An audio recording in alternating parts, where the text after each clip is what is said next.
pile 11 heures, ça vient de passer là. Et pour l'instant, ça a l'air d'être démarré. Je me vois en flou. Bien. Bon, bah, bonjour à vous trois pour commencer. Euh, voilà. C'est toujours la difficulté en fait de ces Facebook Live. C'est le fait que je démarre toujours à l'heure. Mais c'est vrai qu'il faut laisser un peu à chacun le temps de se connecter. Donc, voilà, pour faire en sorte que si les questions sont posées ou auxquelles je réponds dès le début, elles ne soient pas reposées après. Ça, c'est un grand classique pour ceux qui se connectent plus tard, en fait, de reposer les questions pour lesquelles des réponses ont déjà été apportées. Donc voilà, je salue ceux qui me disent bonjour. Donc bonjour Arnaud, Jean-Philippe, Arthur, Julien. Il y a des habitués, hein. Il y a des habitués à ce Facebook Live. Voilà. Bon, ben, je vous remercie en tout cas d'être fidèle, d'être habitué, d'être ponctuel.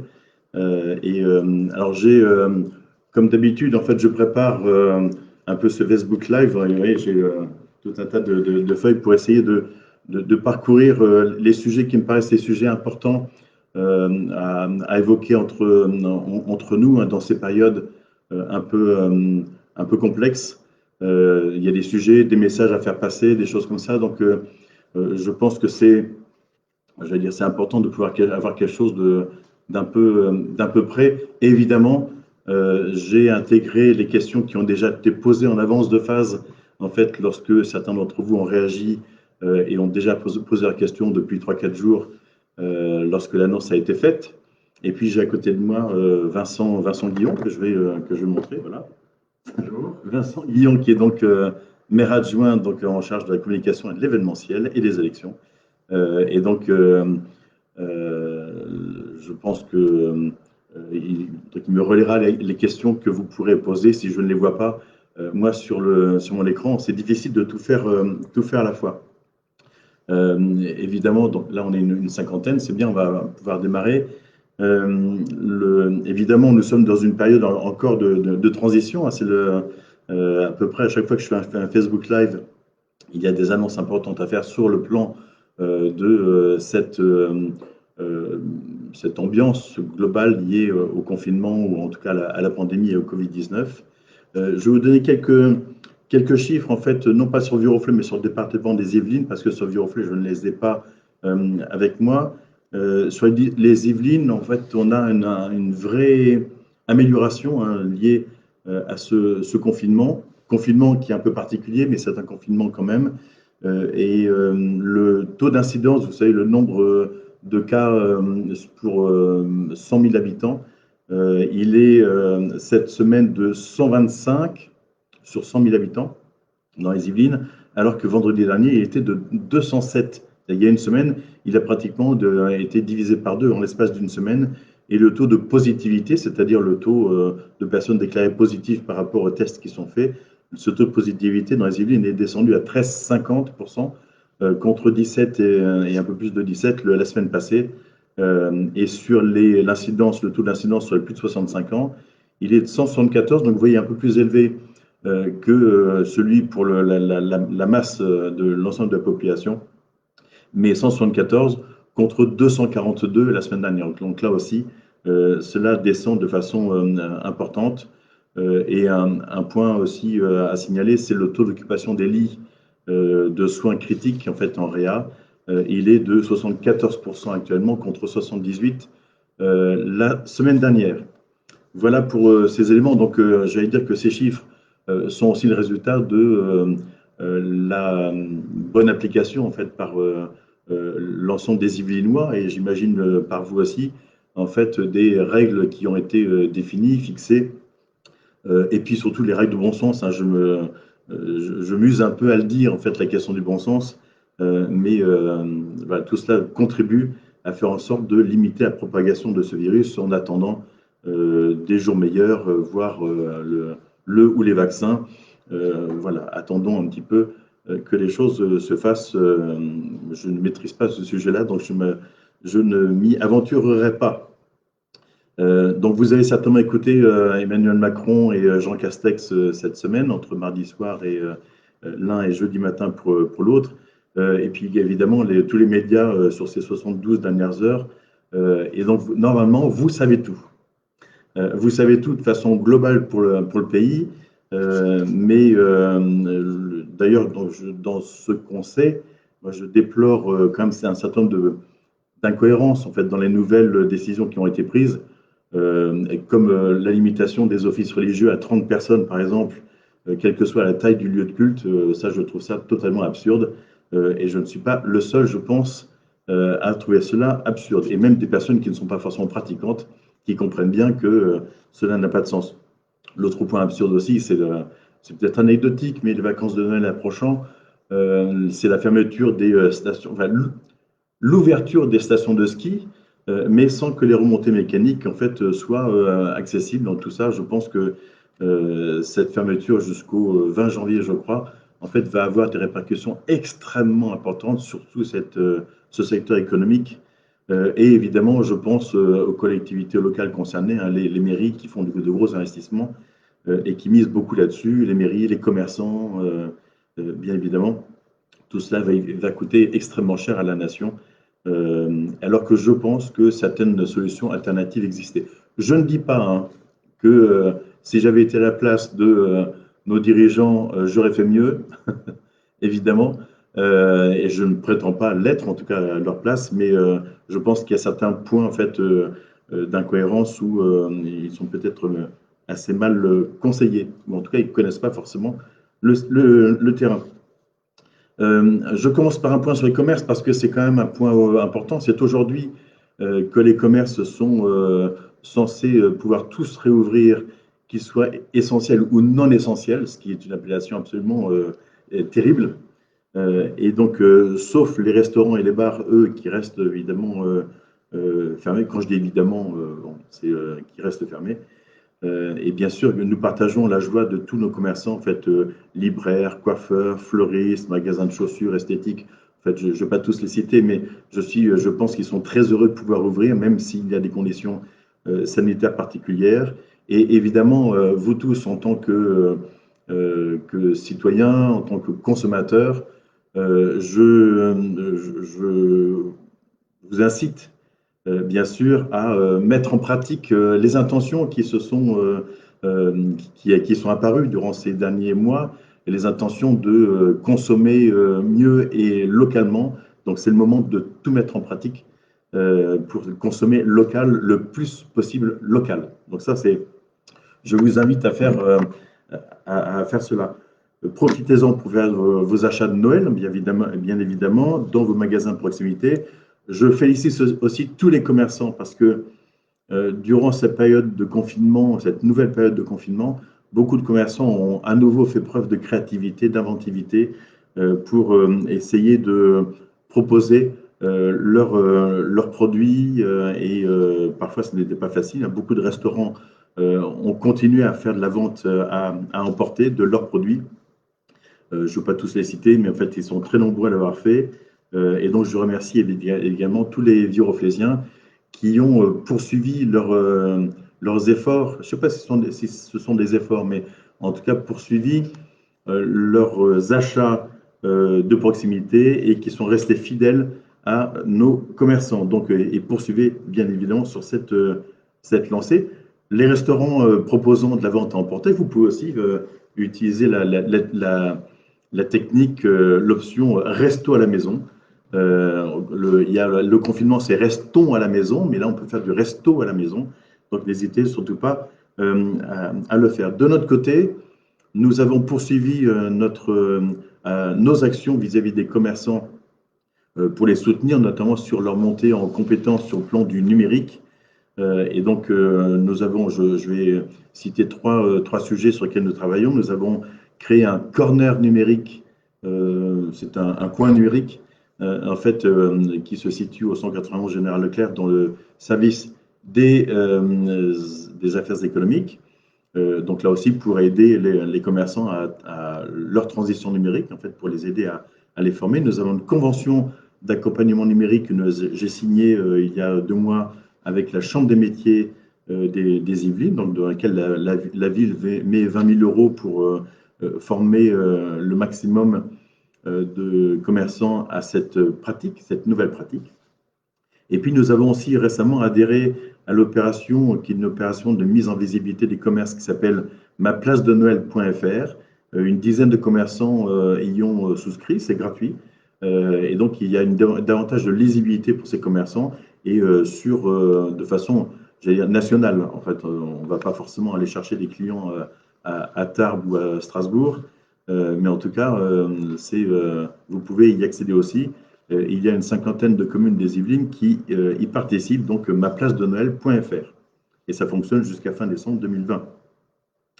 Voilà pour nos commerçants et pour les soutenir aussi dans cette période et puis pour faire en sorte que cette période soit la plus joyeuse possible. Je vois Christine Caron qui est maire adjoint en charge du commerce, en fait, qui fait une petite réponse en disant que toutes les infos sont sur le site internet et mises à jour régulièrement. Donc je la remercie, évidemment, je remercie les autres élus qui interviennent pour apporter des précisions sur ce que je peux dire. Nous donc procéderons aux illuminations de Noël dans les quartiers commerçants de la ville à partir du 2 décembre. Donc tout ça contribuera à égayer la ville. Même si actuellement il fait plutôt beau, on a vraiment beaucoup de chance, je veux dire, dans le confinement. On a plutôt du bon temps, du beau temps, une météo clémente. Les commerces, bien évidemment, ça concerne aussi la question des marchés. Donc nos 2 marchés continuent à ouvrir, ça j'en suis très très très heureux et je ne suis pas le seul.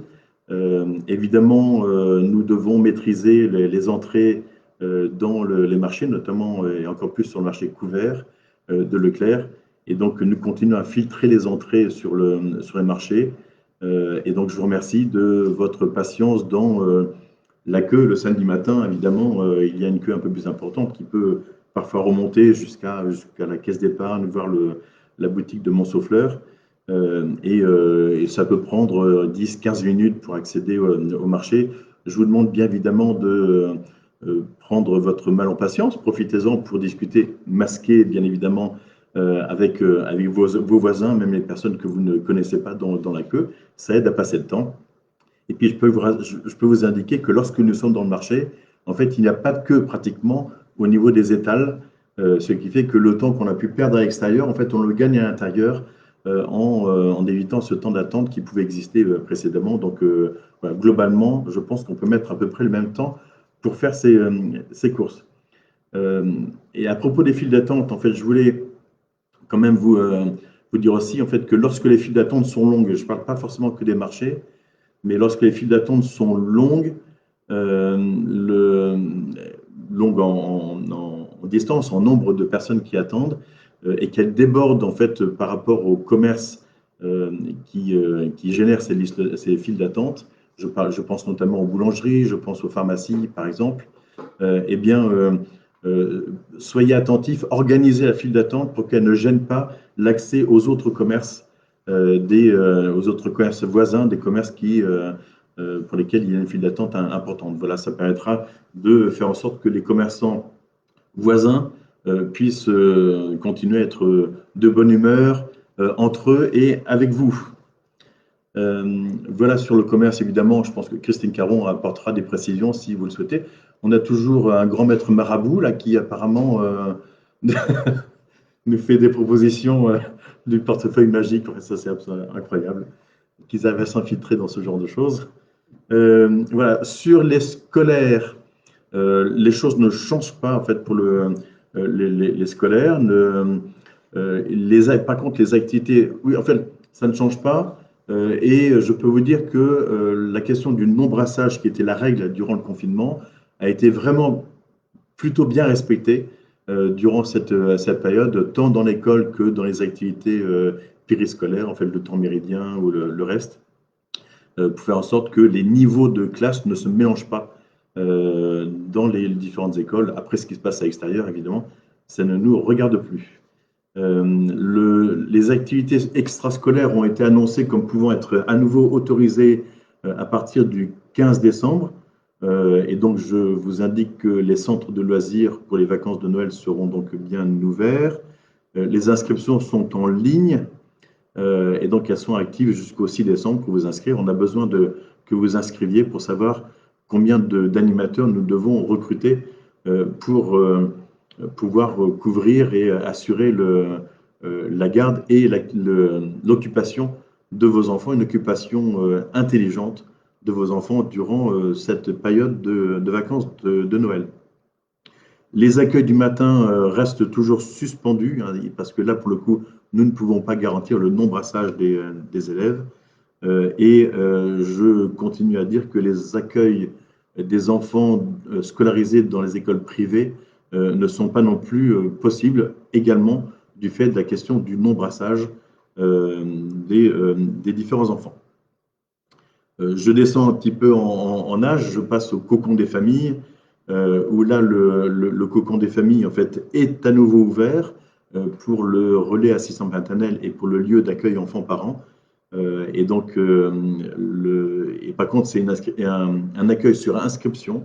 Nous pouvons recevoir entre 10 et 15 personnes selon le type d'activité. 10 à 15, incluant bien évidemment les enfants. Voilà, donc c'est les inscriptions à faire au niveau du cocon des familles. Et là, je vais changer de tranche d'âge. Je passe au niveau de la forge, donc pour notre lieu d'animation des retraités.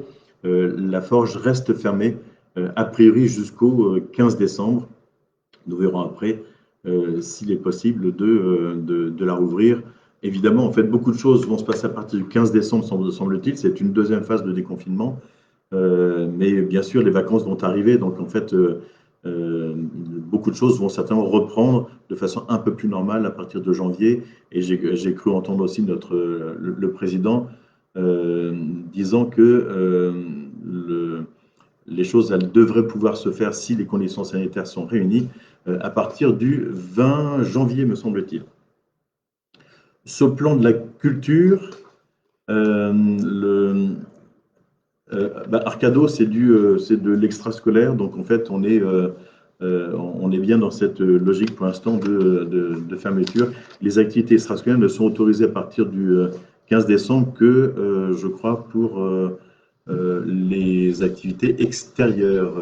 Peut-être que si Pauline Biodel est en ligne, elle peut préciser les choses. Je n'ai pas plus de précision sur ce sujet-là. La question du sport associatif, en fait, on en parlera tout à l'heure, parce que je vais parler un petit peu de sport.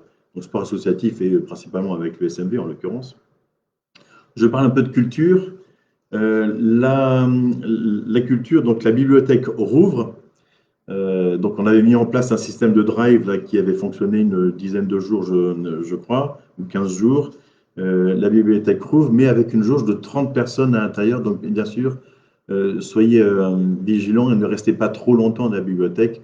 Allez chercher les livres, les supports que vous souhaitez et ressortir assez rapidement pour pouvoir laisser la place à d'autres. Donc, là aussi, les ordinateurs sont accessibles, mais si on a 6 personnes sur les ordinateurs, je ne sais même pas s'ils vont être accessibles. Ça, c'est une question à poser. Mais en tout cas, évitez de stationner à l'intérieur de la bibliothèque.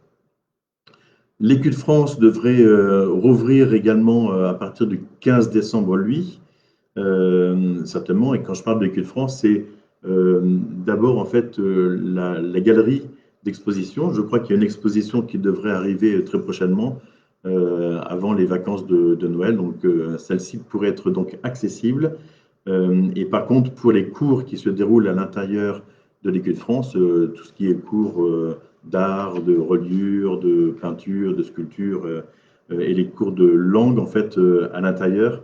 Nous attendons un arrêté préfectoral pour savoir ce qu'il faut faire, mais je pense que de toute façon il va falloir attendre à minima jusqu'au 15 décembre et bien sûr comme ces cours s'arrêtent au moment des vacances de Noël, donc reprise possible à partir de début janvier.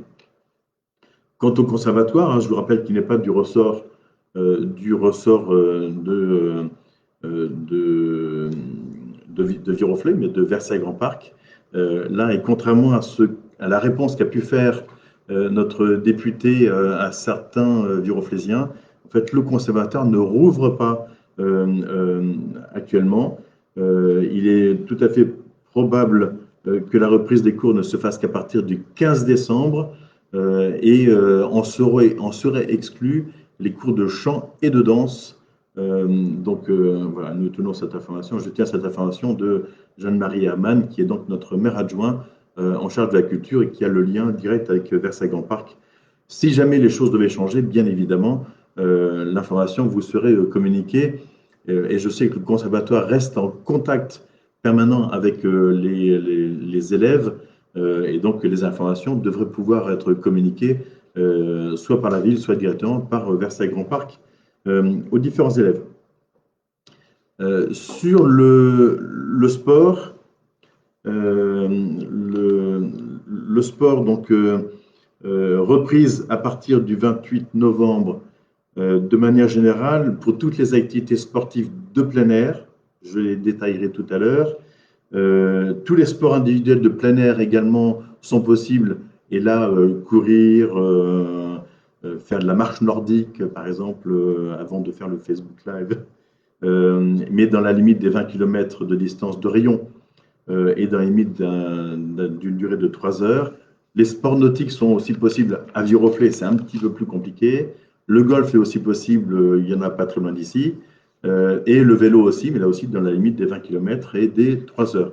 Ce qui est quand même plus pratique. Je pense que les 20 km permettent d'arriver jusque sur le plateau de Saclay, certainement. Je n'ai pas mesuré. Cela signifie aussi que les tennis de la Sablière devraient pouvoir rouvrir en extérieur, puisque c'est un sport individuel, à partir de ce samedi-ci.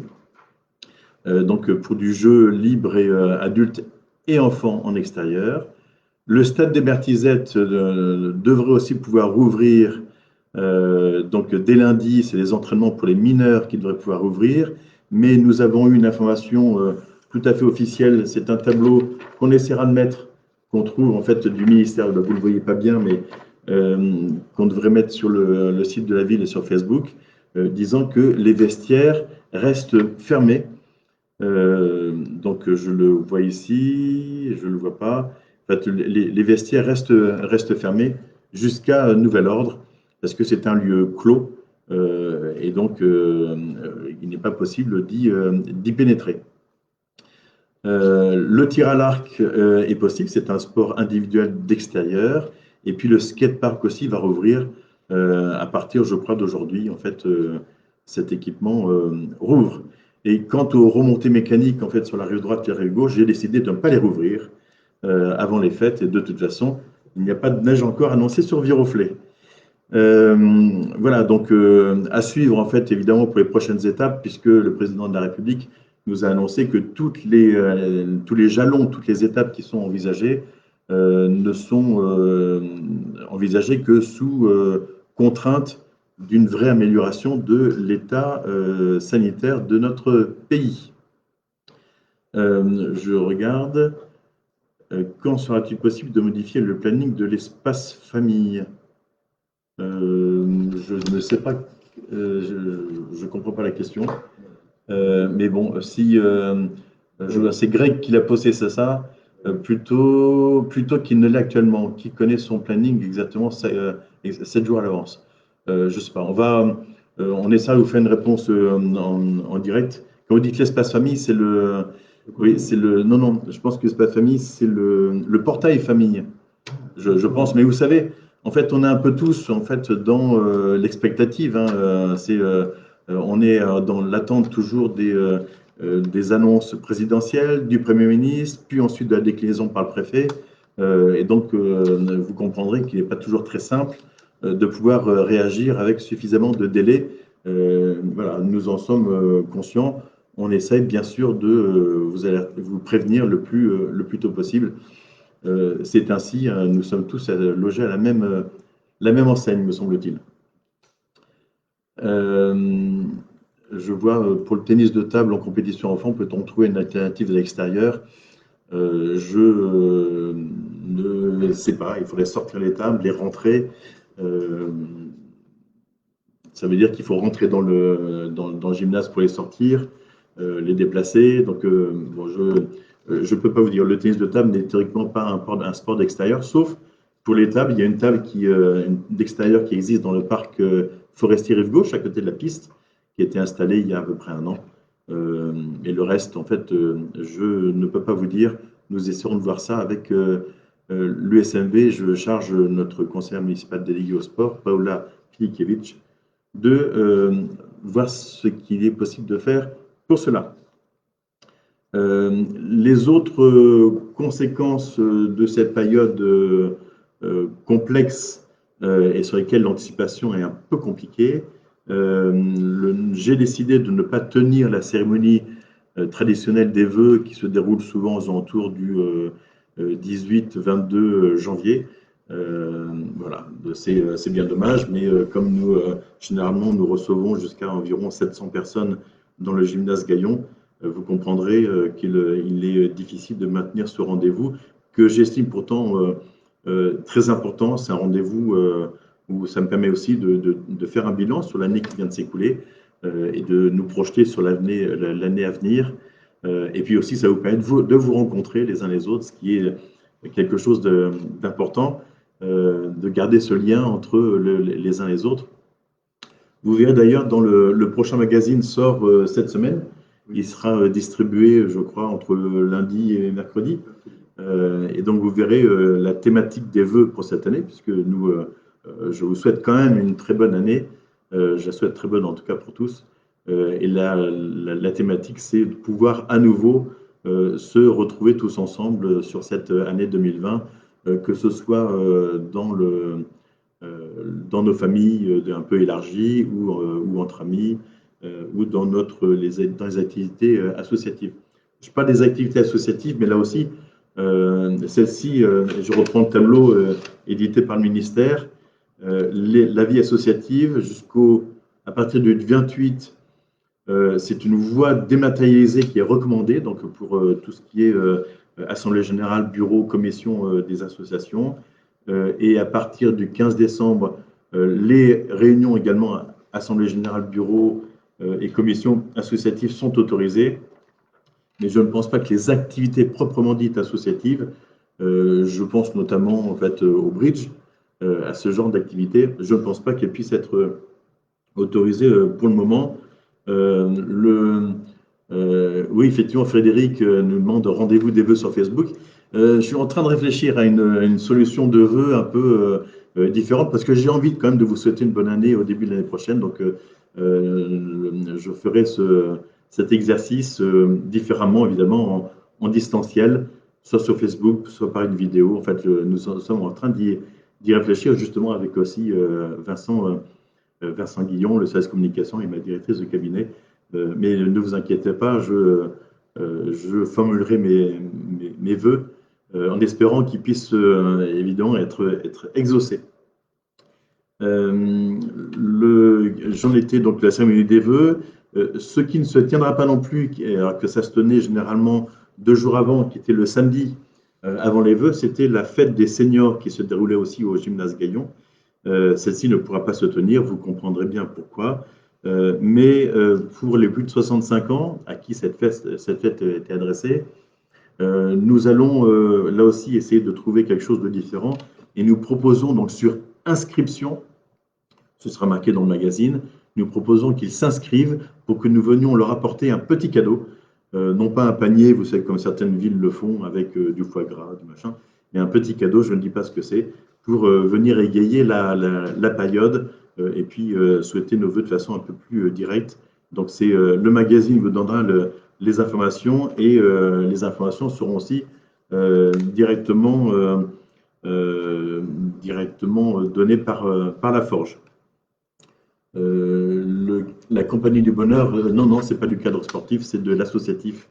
Et donc en fait, et là vous comprendrez bien, en fait, il y a aussi un certain nombre il y a beaucoup d'interactions entre les enfants. En fait, je n'en ferai pas partie, mais c'est un peu des éléments un peu de cirque et de choses comme ça, donc avec des transmissions possibles. Donc, je ne pense pas que ça fasse partie du cadre sportif, c'est plutôt associatif. Désolé.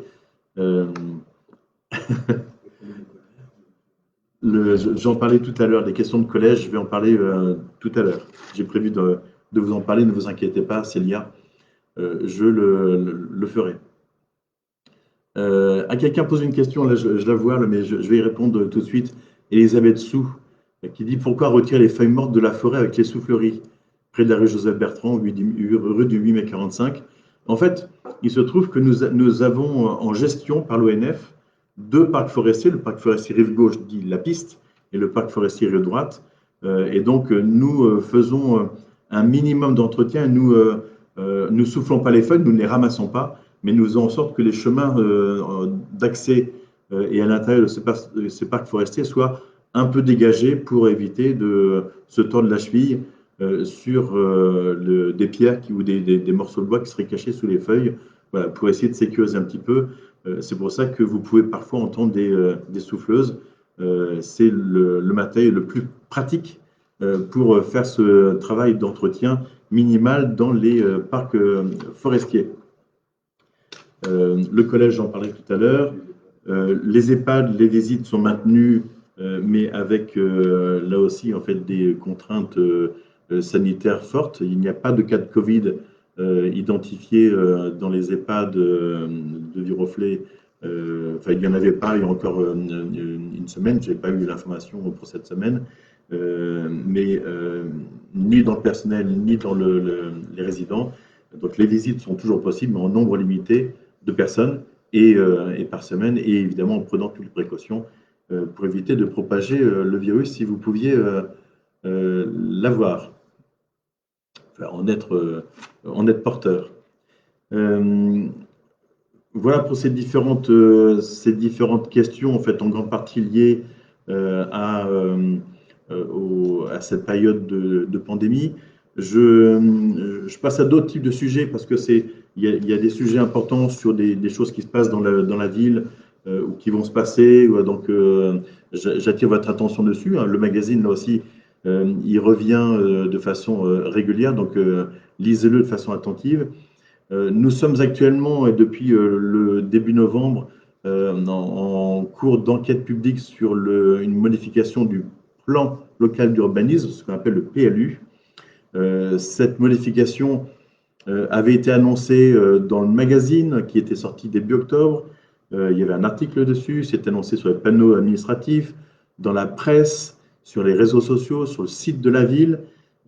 Et certaines remarques que je peux avoir de certains viroflésiens, en fait, on a l'impression qu'aucune communication n'a été faite et que nous souhaitons réaliser cette modification du PLU en catimini. Ce n'est pas du tout le cas. Et je peux vous dire que il y a des personnes, plusieurs dizaines de personnes sont venues au niveau de la mairie pour voir les dossiers de cette modification du PLU, remplir le registre qui était présent. Le commissaire enquêteur a fait plusieurs permanences. Il en tient une ce jour même, ce matin. J'ai vu 3 personnes qui attendaient. Donc, ça veut dire que la communication est bien passée. Et pour la première fois, nous avons utilisé un système de dématérialisation de cette enquête donc de modification du PLU. Et donc, cette dématérialisation se fait sur un site spécifique. Là aussi, les informations étaient accessibles sur le site de la ville ou sur Facebook. Et les résultats sont là. Je crois, jeudi dernier, nous avions eu 968 visiteurs sur le site dématérialisé. Donc, je peux vous dire que cette modification n'a pas été faite en catimini. Nous avons eu pour l'instant 36 observations qui ont été portées sur le registre dématérialisé. Et une chose que je regrette, si je peux me permettre d'exprimer un regret personnel, c'est le fait que sur ces 36, il y a 15 observations qui sont portées de façon anonyme. Je trouve dommage parce que ce serait bien que les personnes qui portent des observations, parfois certaines peuvent être tout à fait pertinentes, et si on avait les coordonnées de la personne qui les fait, ça permettrait peut-être de davantage pouvoir dialoguer, en tout cas instaurer un débat avec des personnes qui se présentent de façon anonyme. C'est toujours un peu compliqué. C'est un peu le même principe que sur Facebook ou sur Twitter, lorsqu'on est sous un pseudo, c'est toujours beaucoup plus simple de critiquer les choses que de le faire à visage découvert. Voilà, ça c'est dit. Et je ne le dirai plus, enfin en tout cas pas pour aujourd'hui, je le dirai peut-être à un autre moment. Dans le cadre du PLU, là aussi, en fait, du PLU ou de l'urbanisme, vous avez pu voir que une démolition a commencé à être faite cette semaine, vous savez, à la place de l'ancien, sur l'avenue du Général Leclerc, à côté de la pharmacie principale, à la place de l'ancien bar qui s'appelait le Narval. Et donc là, ici, il est prévu 36 logements, donc, dont 24 sociaux et 12 privés. Les logements sociaux seront réalisés par Osica, qui est déjà propriétaire de l'immeuble social qui se trouve juste derrière, qui donne au 13 de la rue des Siennes-d'Orve. Et il y aura aussi un commerce en rez-de-chaussée, un ou deux commerces, je ne sais pas exactement, mais en tout cas, un commerce qui permettra de redynamiser, parce que les commerces qui étaient précédemment n'étaient pas de nature à dynamiser. Vous savez, il y avait un ferronnier qui s'y situait, M. Aparicio. Ça faisait des années que son atelier était fermé. Et je peux vous dire que pour y atteler plusieurs fois, cet endroit était plutôt délabré. Et donc, je suis d'ailleurs surpris de voir que certains s'émeuvent de cette démolition. Qu'on s'émeuve de démolition de certaines maisons meulières, je peux comprendre. Qu'on s'émeuve de la démolition de poches d'habitats ou d'activités totalement vétustes et voire dangereux, en fait, je m'étonne à me surprendre encore de ce type de réaction. Et évidemment, lorsque tous ces îlots vétustes auront été rénovés sur l'avenue, nous pourrons en profiter pour continuer le réaménagement de l'avenue tel que nous l'avions commencé dans le centre-ville, vous voyez, entre la bibliothèque et la rue, l'avenue des Combattants, par exemple, jusqu'à la boulangerie Bourgogne, par exemple. Voilà. Et donc, le réaménagement permettra notamment d'élargir les trottoirs et de redonner et de la place et aux piétons et aux vélos. Et de pouvoir avoir du stationnement qui n'est pas à cheval sur le trottoir tel qu'il est actuellement. Dans les autres types d'informations, le collège, j'y viendrai tout à l'heure, hein, ne vous inquiétez pas, j'ai bien prévu d'en parler. Une question sur les feuilles mortes. À quand des aspirateurs plutôt que des soufflettes? En fait, c'est les deux qui servent. Hein. On souffle les feuilles pour les ramasser et après on les aspire pour les envoyer dans le camion. C'est assez difficile d'aspirer les feuilles sur les trottoirs parce que pour les aspirer, il faut qu'il y ait derrière un gros sac d'aspirateur. Voilà, vous dites, je ne sais pas qui dit ça exactement, apparemment c'est à Versailles que ça se fait avec les aspirateurs. Donc on regardera ça. Voilà. Mais ça fait aussi du bruit, hein, l'aspirateur à feuilles. Certes, ça ne souffle pas la poussière. Okay. D'autres types d'informations, j'allais dire un petit peu en vrac, mais certaines sont très, très importantes. Vous avez pu remarquer sur ces dernières semaines, ces derniers mois, en fait, plusieurs moments de consultation en fait, que nous avons proposés. Le plus ancien, j'allais dire, c'était une enquête que nous avons réalisée sur les marchés, qui a donné lieu ensuite à une restitution c'était à l'auditorium et qui était possible de suivre via un Facebook Live également. Donc, plus de 600 réponses avaient été apportées, bien que cette consultation ait été faite en grande partie dans le premier confinement. Nous avions fait aussi en octobre un sondage sur la possibilité de construire un mur d'escalade dans la rénovation du gymnase des Prés-aux-Bois. Et là, vous étiez plus de 870 à répondre. Je crois que le prochain magazine, en fait, fait un article justement pour rappeler les résultats de ce sondage. Donc, un très beau taux de réponse. Et nous allons continuer à faire ces sondages, ces enquêtes, hein, puisque ça marche plutôt bien. Alors, un petit sondage, une enquête qui va être faite aussi, qui est annoncée dans le magazine qui sort, c'est sur une des propositions de nom pour le futur centre aquatique de Viroflay, la future piscine. Donc, vous voyez derrière moi la façade, donc avec les panneaux qui sont toujours dans mon bureau en attendant d'avoir le bâtiment en vrai. Ça avance, hein, ça avance bien. Et donc, en fait, on vous propose de faire des propositions de noms pour cette future piscine ou ce futur centre aquatique. Donc, allez-y. Et une fois que les noms seront proposer. Un petit jury se réunira pour en sélectionner quelques-uns. Nous le ferons avec Copalia qui gérera cette piscine.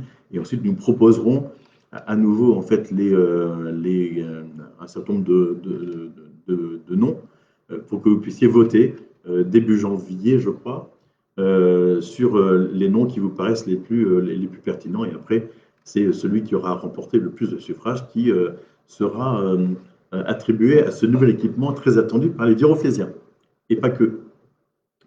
Et nous continuerons également, en fait, sur conformément à notre engagement, en fait, qui est un engagement fort, en fait, de pouvoir être en communication et en concertation avec vous. Nous allons vous annoncer, enfin, je vous annonce que nous allons lancer également un vote sur la question du rythme scolaire, des rythmes scolaires. Nous l'avions annoncé durant la campagne des municipales. Et donc, vous allez recevoir, avant les vacances de Noël, vous allez recevoir, quand je dis vous, ce sont les parents d'élèves, des enfants en maternelle et en école primaire, qui vont recevoir donc un bulletin de vote et avec une note expliquant ce qui est attendu pour savoir si nous restons à 4 jours et demi ou si nous passons à 4 jours, le tout devant se faire pour la rentrée de septembre 2021. Ce travail a été réalisé en lien avec les enseignants, l'inspectrice de l'Éducation nationale, les représentants d'associations de parents d'élèves, qui d'autres, les élus majoritaires, mais également des groupes minoritaires ont participé à ce travail préalable. Et donc le vote se tiendra donc dans la 3e semaine de janvier. Et donc, vous apporterez votre bulletin de vote à l'école. Il y aura une urne où vous pourrez la donner aussi au directeur. Voilà. Qu'est-ce que je vois? Ah ben merci, merci de, je ne sais pas qui nous remercie, mais en tout cas, c'est qui? Aurélia qui nous remercie pour ces différents sondages. Voilà, je trouve que quand il y a du répondant, c'est toujours sympa de faire des sondages. C'est parfois compliqué lorsqu'on lance quelque chose et qu'on voit qu'il n'y a que quelques dizaines de réponses. On se dit, bon, ben, c'est un peu dommage, mais ça ne nous empêchera pas de poursuivre.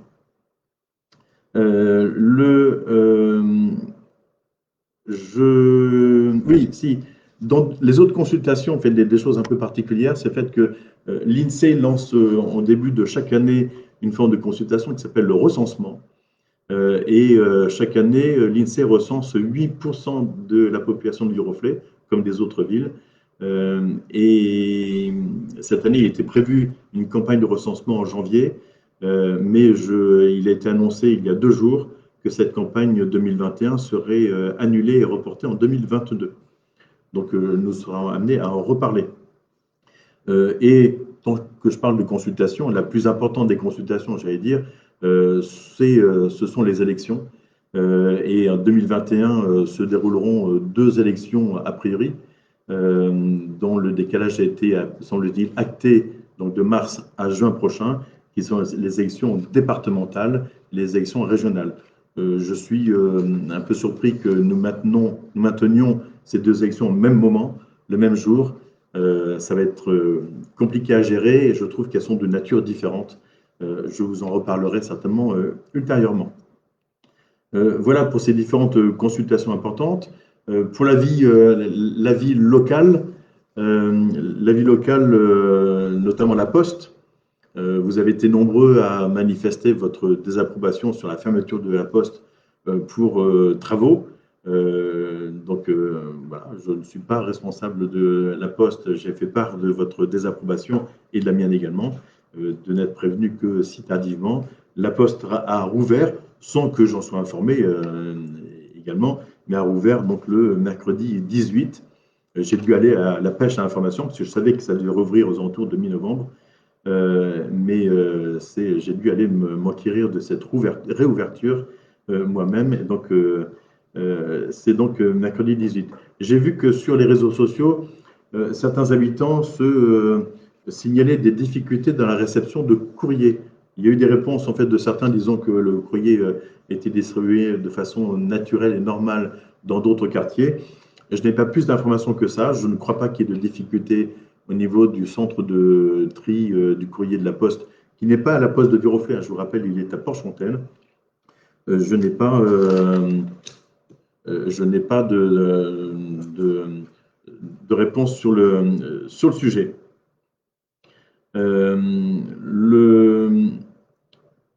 Alors, un cas, j'étais un peu surpris au départ, cette information, je me suis dit, je ne vais pas vous la communiquer, elle ne concerne pas Viroflay, mais il se trouve qu'il y a des cas de grippe aviaire dans des élevages de volailles, et notamment, en fait, il y a un arrêté préfectoral qui parle de cette grippe aviaire, et notamment sur un élevage qui se trouve aux alentours de Saint-Cyr-l'École. Et donc, il y a des précautions à prendre. Et l'impact sur Viroflay et les villes urbaines telles que nous sommes, même qui n'ont pas d'élevage de poulets ou de volailles, l'impact, c'est le fait que ceux qui détiennent dans leur jardin ou chez eux des volailles, certains en ont des poules qui ont été fournies par Versailles Grand Parc pour digérer les déchets organiques, épluchures, tout ce genre de choses, ou restes de pâtes. Elles aiment bien les restes de pâtes, les poules, il me semble.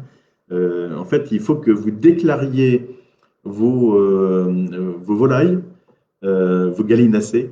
Vous devez les déclarer sur un site spécifique. On mettra les coordonnées de ce site sur le site de la ville. Je crois que c'est mesdémarches.agriculture.gouv.fr. Voilà, donc grippe aviaire à la ferme de Galie. Oui, effectivement, c'est du côté de Saint-Cyr. Donc en fait, voilà, chaque particulier qui a ne serait-ce qu'une seule poule, je me demande si ça marche pas aussi pour les oiseaux. Si vous avez une volière dans votre jardin, je me demande si ce n'est pas aussi ce cas et si vous n'êtes pas concerné par ce dispositif. Je vois que plusieurs parlent, notamment Arnaud, qui est pompier volontaire. Arnaud nous dit que pour le calendrier des pompiers, il n'est pas distribué en porte-à-porte comme d'habitude. Mais évidemment, vous pouvez venir les chercher, je crois, le calendrier, ou en fait, en tout cas, les commander. Alors, je pense que la recette sera moins importante cette année que les années précédentes, mais voilà, ils n'ont pas eu l'autorisation de leur hiérarchie de faire le tour des maisons ou des appartements de Viroflay. Et on a mis aussi, ce que me dit Vincent Guillon, on a mis des affiches sur les panneaux administratifs ou associatifs pour expliquer la façon dont les calendriers des pompiers peuvent être récupérés. On peut payer par smartphone apparemment, donc les pompiers se sont aussi mis au numérique. Ce ne sont pas les pompiers, enfin ce sont les pompiers, mais c'est pour l'amicale des pompiers, parce que ce sont les sommes qui permettent de faire des fêtes, des rassemblements, des choses comme ça, pour aider les pompiers parfois en difficulté. Voilà.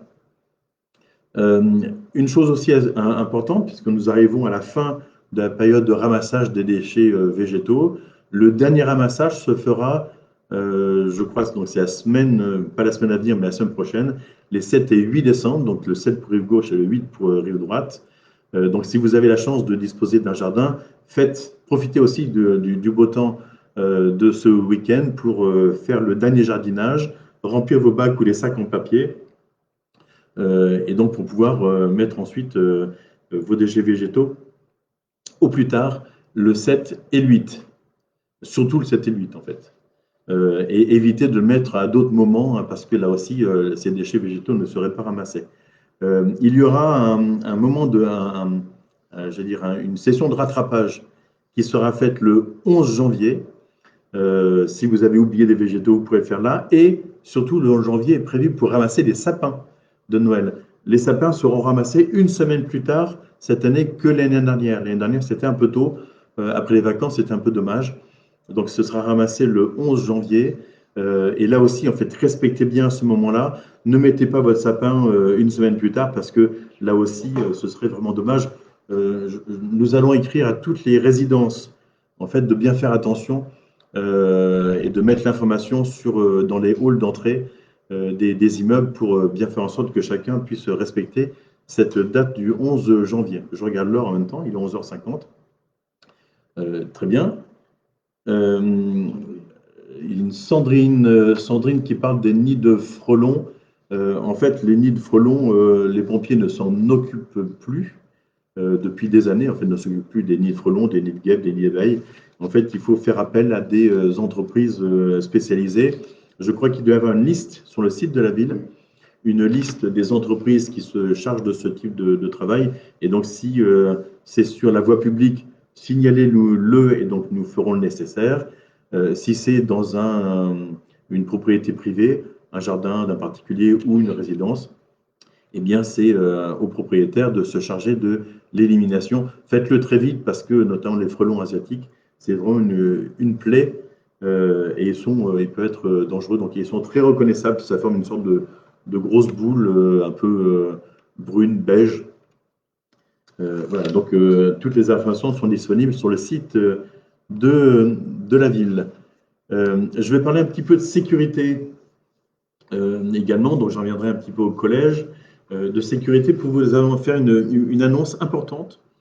Je crois que j'avais un petit peu fait une sorte de pré-annonce la dernière fois. Il se trouve que nous avons réussi à recruter de nouveaux policiers municipaux et ce que nous avions prévu de mettre en place commence à l'être depuis maintenant le début du mois de novembre, je crois. Et donc, nous avons maintenant une brigade du soir qui tourne. Nous avons donc 2 policiers qui tournent le soir et un troisième va le rejoindre à partir du mois de janvier ou février, me semble-t-il. Je ne vous donne pas les horaires de circulation de cette brigade du soir parce que si je vous dis que ça circule jusqu'à 2h37 du matin, évidemment, certains vont dire bah, tiens, à partir de 2h38, on peut faire ce qu'on veut. Donc en fait, je ne vous donne pas d'horaire. Les horaires sur le site de la ville correspondent aux horaires des ouvertures du service sur un plan administratif, comme les horaires des services de la ville, de la mairie. Et donc cette brigade du soir est importante et elle fait des choses intéressantes. Elle perturbe, en tout cas, on le voit bien, elle perturbe certains qui ont l'habitude de fréquenter certains lieux de Viroflay. Et donc, et ça se ressent parce qu'il y a des petits tags qui apparaissent à certains endroits avec des petits mots pas très sympas pour la police municipale ou pour la police nationale. Mais en tout cas, on voit bien que ça a des effets tout à fait bénéfiques. Donc, ça, c'est un point très important, puisque cette brigade du soir commence en milieu d'après-midi et elle est aussi dispo pour la sortie du collège, en fait, qui peut se dérouler jusqu'à 18h, je crois. Et donc, elle est accessible. Vous pouvez vous munir du numéro de téléphone portable de la police municipale pour alerter si vous voyez quelque chose qui ne vous paraît pas normal, pour alerter. Si vos enfants ont aussi un téléphone portable, vous pouvez leur demander d'enregistrer le numéro de téléphone de la police municipale. Et donc, n'hésitez surtout pas à le faire. Il y a eu en fait, il y a eu des choses qui sont passées autour du collège, mais en fait, faisons très attention à cela. Souvent, en fait, on me dit, mais vous vous rendez compte, je ne parle pas du collège, mais je vais parler d'autres choses, vous vous rendez compte, à Viroflay, il y a un jeune, il y a quelques mois, qui s'est fait poignarder. En fait, on a parfois en fait, des choses qui reviennent comme ça, des sortes de résurgences d'informations qui datent un peu, parce que cette affaire du jeune poignardé du côté de la gare de Viroflay-Droite, qui était venu défendre un autre jeune qui se faisait arracher son téléphone, ça s'est déroulé maintenant il y a, je crois, au moins plus de 2 ans. Et il se trouve que les auteurs avaient été appréhendés et leur procès a eu lieu. Et donc la presse, à ce moment-là, refait surgir en fait cette affaire-là. Et ça peut ressurgir un an et demi après. Et les réseaux sociaux, évidemment, font ressurgir ces éléments-là. Et donc, on a une forme de sentiment en disant vous vous rendez compte, il y a déjà eu ça il y a un an, il y a à nouveau ça maintenant. Non, il y a souvent des affaires qui sont remises sur le tapis, mais qui sont strictement les mêmes. Donc, je peux vous assurer qu'il n'y a pas tant d'affaires que ça.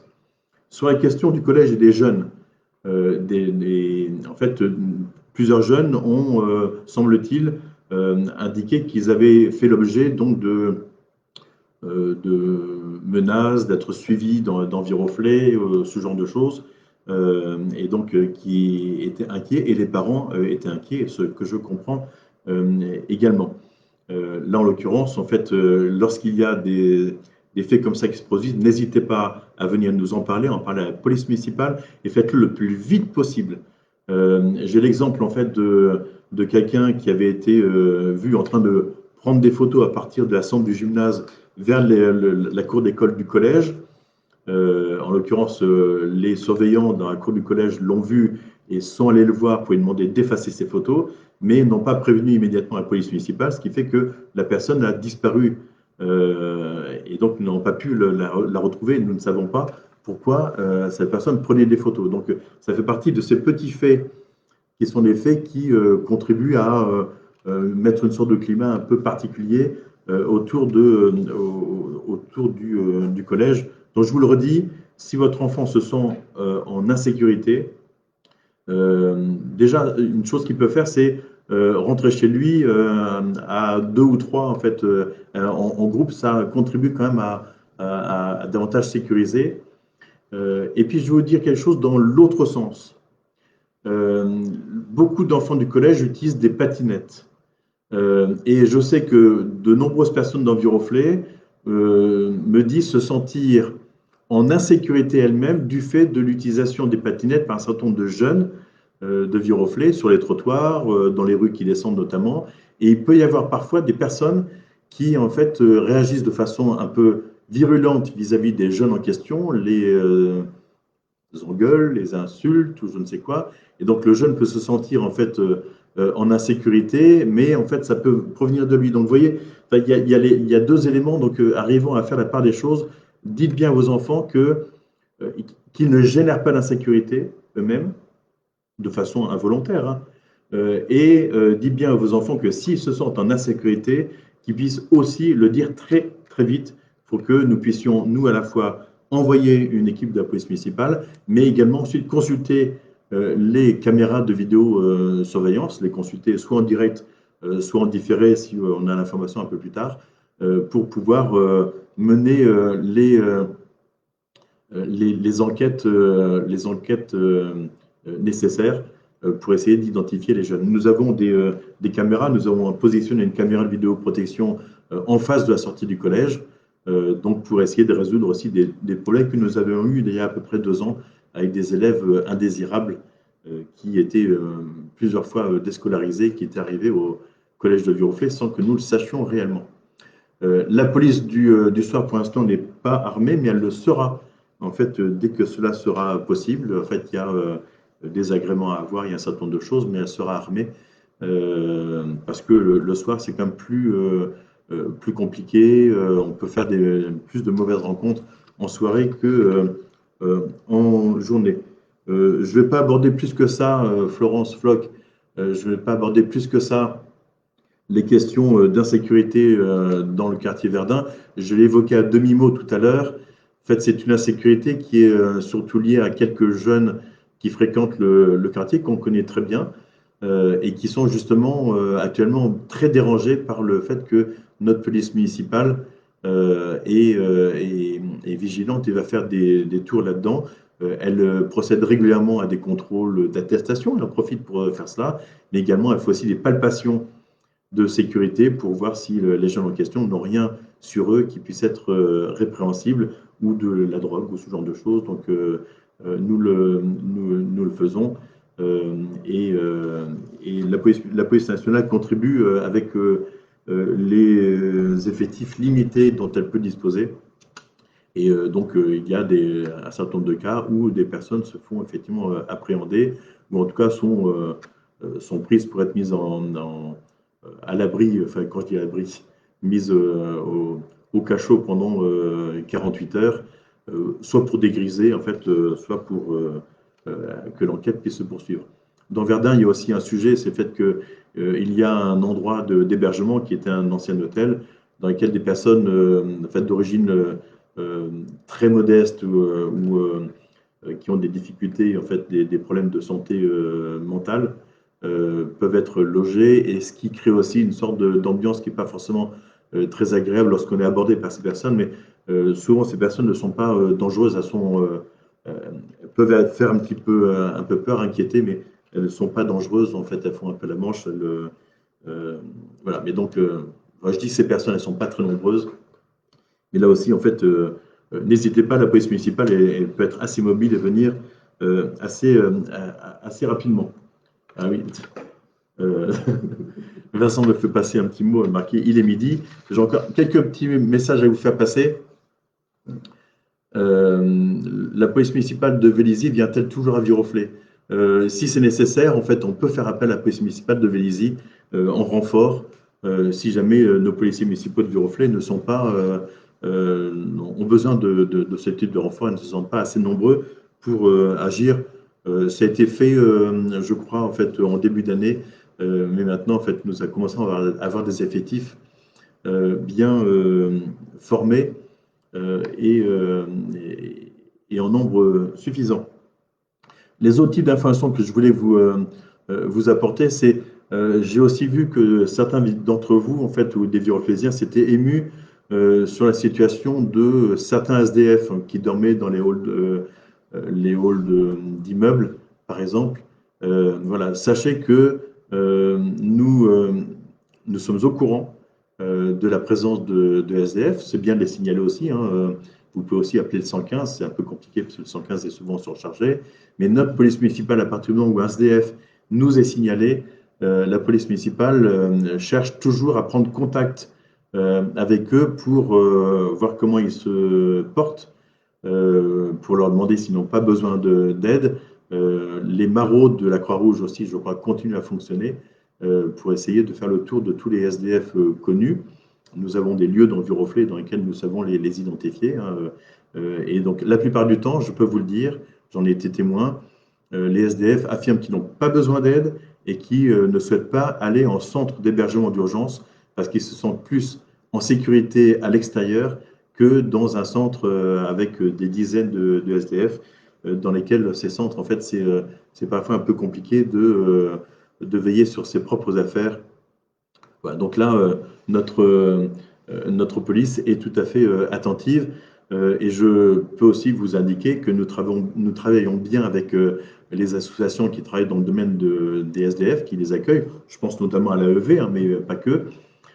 Et je peux vous dire que nous avons réussi à reloger tout à fait dernièrement une personne sans domicile fixe qui, en fait, était tout à fait en mesure de pouvoir avoir un logement et qui avait commencé à travailler. Donc, il était nécessaire de pouvoir contribuer à sa réinsertion.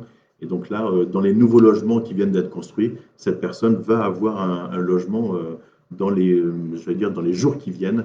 Voilà, donc ça fonctionne bien. Vous voyez, les logements que nous construisons servent aussi à cela. Sachant qu'il y a des personnes, j'ai déjà connu une expérience, je prends un petit peu plus de temps parce que c'est important cette question des SDF. Nous avons déjà fait des expériences où nous avions relogé des SDF dans des appartements alors que ces SDF en fait n'étaient pas forcément prêts psychologiquement, j'allais dire, à réintégrer un appartement de façon durable. Souvent des SDF qui sont dans la rue depuis un petit bout de temps, en fait, se trouvent complètement enfermés, voire même étouffent dans un appartement et donc se retrouvent dans la rue de façon volontaire. C'est voilà, c'est aussi une expérience que j'ai pu, vivre. Quelqu'un me dit si les enfants, donc Célia me dit si les enfants n'ont pas de portable, ils ne peuvent pas avoir le numéro de téléphone de la police municipale sur leur portable, mais vous pouvez l'inscrire sur leur carnet de liaison sur un papier ils peuvent aussi de ce fait en fait contacter quelqu'un qui voit dans la rue pour appeler la police municipale. Il y a pas mal de moyens. En fait, Viroflay n'est pas désert aux heures de sortie du collège, donc qui n'hésitent pas à se rapprocher de quelqu'un, donnez-leur les bons réflexes aussi. Hein. C'est aussi une question d'éducation que vous pouvez. Oui, là, la question de la ministre, c'est pas une bonne idée, mais c'est une attention de tous les instants et donc une question d'éducation de nos enfants. Les tout derniers points, en fait, il y a un point travaux, des points importants, puisque Amandine me posait la question en avant-phase de ce Facebook Live, me demandait si dans le quartier donc, de la Marquette, toutes les rues, la Marquette, Trois Maisons, Michelet, Marie-Amélie, Henri Martin et les centres Marquette, si ces travaux, en fait, allaient connaître une trêve pour Noël, parce qu'effectivement, les travaux sont toujours assez pénalisants pour les riverains. Oui, effectivement, il y aura une trêve hivernale en quelque sorte, puisque les entreprises s'arrêtent de travailler sur cette période-là, et je crois que cette trêve devrait durer du 19 décembre au 11 janvier. Enfin, quand je dis je crois, c'est que l'information m'a été donnée par les services techniques. Je pense que ce sera le cas. Oui, c'est un peu plus large d'ailleurs que juste les vacances de Noël. Évidemment, une trêve de 19 décembre au 11 janvier, ça fait durer les travaux. Comme il s'est passé au moment du confinement du premier, les travaux n'ont pas pu se dérouler comme prévu. Donc, ils ont été un tout petit peu plus longs que ce qui était prévu. Mais voilà, ce point avait été fait lors d'une réunion de quartier avec Jean-Philippe Ollier, qui est notre maire adjoint en charge de l'aménagement de l'espace public et de la voirie. Les points travaux concernent aussi les gares. La gare gauche, en fait, une information donc, que m'a communiqué SNCF hier soir. Donc, des travaux brillants sont encore à prévoir sur la gare rive gauche, notamment ce week-end et encore jusqu'au week-end de la semaine du 14 décembre. Il y a des opérations de levage et de sillage qui se déroulent, j'en ai entendu ce matin, donc ils continuent à être encore assez brillants. Néanmoins, les travaux les plus brillants qui peuvent se dérouler, qui se sont déroulés, sont finis, c'est-à-dire les nez de quai avec toutes les bandes poteaux tactiles. En fait, ça c'est extrêmement brillant et ça se passe beaucoup la nuit. Donc ces nez de quai ont intégralement été refaits, de même que sur Chaville-Vélizy. Et donc, au moins, ça, c'est fini. Et donc, nous aborderons ultérieurement des phases plutôt de montage, notamment des escalators, des ascenseurs, du mobilier. Donc, en fait, ça, ce sera beaucoup moins brillant. Et les travaux doivent se finir, je crois, pour l'été 2021. Donc, avec des phases de moins en moins brillantes. Je pense que le plus brillant est derrière nous ou un petit peu dans ces jours à venir. Et nous profitons également de ça à partir du 21 janvier, je crois, pour redonner un coup de jeune à la passerelle qui se situe au-dessus des voies ferrées de la gare gauche, donc qui communique entre la rue Velchinger et la rue Amédée d'Ailly. Et donc cette passerelle va être repeinte, les garde-corps refaits, en fait tout un tas de choses. Et nous profitons des travaux de la SNCF. C'est une entreprise mandatée par la SNCF qui fait ces travaux, ce qui fait que ça coûte 2 fois plus cher que si la passerelle n'était pas au-dessus de voies ferrées. Et ça doit se faire au moment où il y a des interruptions de circulation des trains, donc en week-end ou la nuit, puisque des interventions se feront au-dessus des caténaires. Il faut que les caténaires soient éteints. Donc la passerelle sera toute neuve. On essaiera de mettre des choses anti-tag sur la passerelle pour faire en sorte que les tags ne reviennent pas trop rapidement. La gare de Chaville-Vélizy, en fait, les travaux sont toujours en cours. Et le chantier doit s'arrêter, je crois, pour fin juin 2021. Et si vous passez dans le tunnel qui permet de rejoindre la gare routière à la place de Verdun, vous aurez remarqué qu'il y a des ouvertures qui ont été faites dans le tunnel pour y positionner des ascenseurs qui permettront d'accéder directement sur les quais. Donc nous en reparlerons, mais les travaux avancent plutôt bien sur la gare de Chaville-Vélizy. Les quais sont un peu boueux actuellement, donc on peut se salir un peu les chaussures sur les quais. Et ça bosse actuellement, et ça bosse ce week-end aussi, au niveau de la gare de Chaville-Vélizy. Et puis, Marc Lundorf qui me pose une question, qui me demande, savez-vous quand vont commencer les travaux de Rive Droite, le nouvel immeuble en face de la gare? En fait, pour l'instant, l'opérateur n'a pas été choisi. C'est l'établissement public foncier d'Île-de-France qui est chargé de lancer une consultation d'un opérateur. Il y aura donc du logement privé et du logement social, plus des commerces en rez-de-chaussée. Mais pour l'instant, l'opérateur n'est pas trouvé. Donc, la recherche n'est pas encore faite. Donc, ce n'est pas pour tout de suite. Et le dernier point que je voulais signaler avant de conclure, C'était Ruth Roux, je crois, qui me posait la question de savoir si il y avait une demande de l'état de catastrophe naturelle pour la sécheresse de cet été, donc 2020. Je n'ai pas eu beaucoup de retours en fait de Virofésiens me disant qu'ils avaient été victimes de fissures liées aux argiles qui se trouvent sous leur maison ou sur leurs habitations. Et donc en fait, n'hésitez pas à le faire et nous ferons la demande de catastrophe naturelle en fait auprès de la préfecture, qui est toujours très aléatoire. Hein. Nous avions fait une demande en 2020 au titre de 2019 qui avait, je crois, avait été refusée. La toute dernière qui avait été acceptée, c'était une demande liée à des inondations et des coulées de boue, je ne sais pas si vous vous en souvenez, pour les orages qui se sont déroulés entre le 9 et le 11 mai de cette année. Et donc, nous avons fait cette demande et nous l'avions obtenue. Pour la sécheresse, c'est plus compliqué et, comme je vous le disais, souvent très aléatoire. Et ça n'empêche pas que nous pourrons le faire si vous êtes plusieurs à nous signaler que vous avez eu des problèmes de fissures dans vos maisons. Voilà, il me reste à conclure. Donc, il est midi 11. Excusez-moi si vous avez quelque chose qui chauffait. Voilà, allez-y vite parce que ça va brûler dans votre casserole. Je vois que le nombre de personnes a baissé. Nous sommes 75 maintenant, alors que nous étions arrivés près de 95, je crois, tout à l'heure. Merci encore de votre fidélité, d'être à l'écoute de ces différents messages, de ces différentes questions. Continuons à rester en contact, à rester en lien les uns avec les autres. Et puis, rendez-vous sous des formes peut-être un peu différentes, peut-être avant les vacances de Noël et puis après les vacances pour des vœux un peu particuliers. Et puis, le prochain Facebook Live se tiendra peut-être début janvier, je n'ai pas encore défini la date, peut-être juste après les vacances. Donc, soyez attentifs à tout cela. Merci à vous tous, bon appétit, profitez du soleil, profitez du beau temps, baladez-vous dans les 20 km autour de votre habitation et surtout soyez heureux et contribuez à faire en sorte que les gens soient heureux autour de vous. On en a bien besoin dans cette période-là. Voilà, très bon week-end et à très bientôt. Au revoir.